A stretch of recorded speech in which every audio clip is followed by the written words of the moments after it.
You know, black joy is revolutionary and black misery is lucrative. You understand what I'm saying? Now, I spent about a total of 10 years in Mississippi. Went there for grad school, went back and lived there a little while. You know, for me as a child, music was something that was just in the household all the time. So, even had the opportunity to meet some music celebs growing up, right? But you know, one of my earliest chores as a child was putting album jackets in the sleeves and then putting the correct sleeves into the jacket themselves, right? So a lot of my early reading skills were developed on liner notes, you know.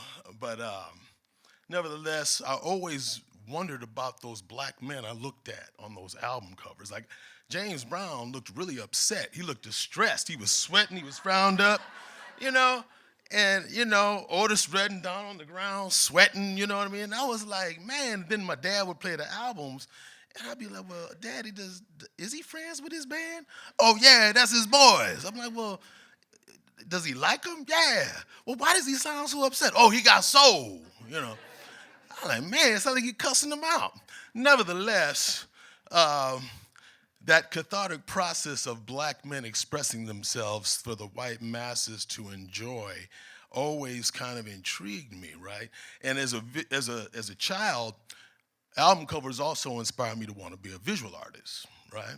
But then they also made me want to experience that idea of performance. Even the idea of looking at someone like Jimi Hendrix, which at the time there was no other black guy like him. Maybe Sly Stone was the closest in the look.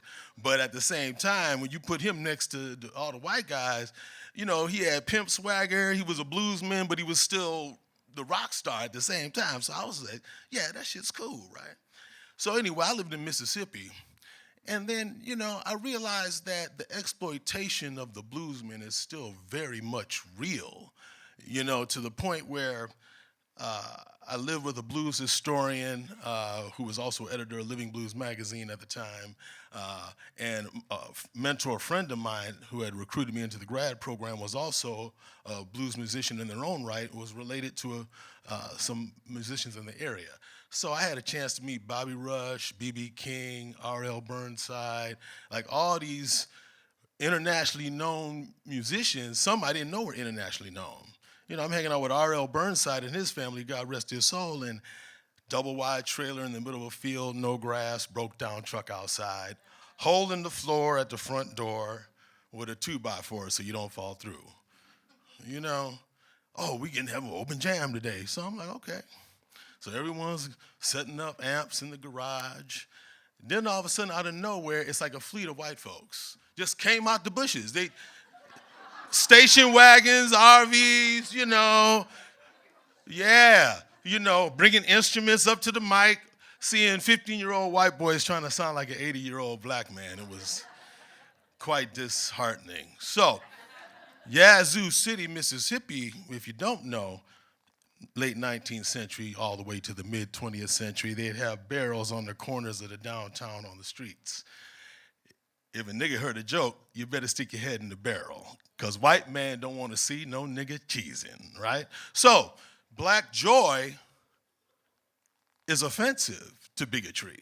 Black joy is revolutionary. And isn't it funny how the misery of black men and women could be translated through blues and soul music to be a multi-billion-dollar industry? But black joy is revolutionary. So, before the time runs out, hold up. Let me put the cherry on top real quick for you. I got this one piece. Blackness. Imagine that. Blackness activates the synapses, mapping out the world like an atlas. We steady fighting for a better way, marching to the drums that leads our soul astray. Beware beats you claim to feel. Listen, people, toxic bars are real. End game, your life in a ditch. While you digging and scratching, you just can't find the itch. Shouting so loud, just shout loud till you ain't saying nothing. Say you a dog and all I hear is barking. Running wild, tearing up the scene, call your woman a bitch.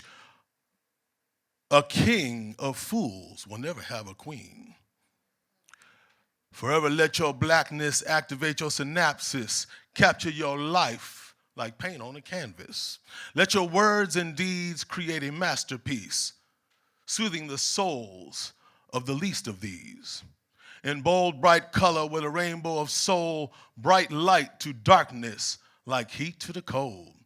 Don't let them tell you your history is not great.